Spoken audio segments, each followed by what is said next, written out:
Welcome to 6 TV. నేను Bhavani. బులెటిన్లోని details చూద్దాం.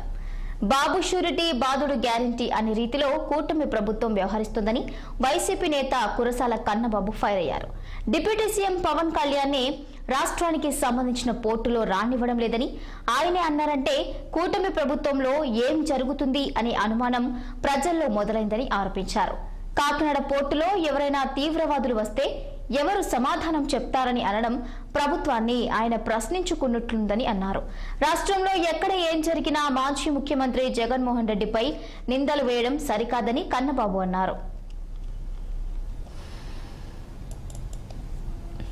రెండు మూడు ముఖ్యమైన విషయాలు మీ ద్వారా ప్రజలందరికీ తెలియజేసేందుకు మేము ముందుకు వచ్చాం.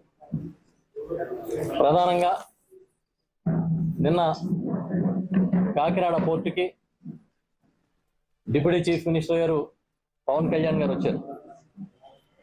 పవన్ కళ్యాణ్ వచ్చి అక్కడ బియ్యం ఎగుమతులకు సంబంధించి అక్కడ ఏమేమి చేశారో, ఏ విధంగా అక్కడ అధికారులతో మాట్లాడడం కానీ, ప్రెస్ మీట్లో ఆయన అభిప్రాయాలు చెప్పడం కానీ చూసాం. అంతా చూసిన తర్వాత పవన్ కళ్యాణ్ గారి ఆవేదన,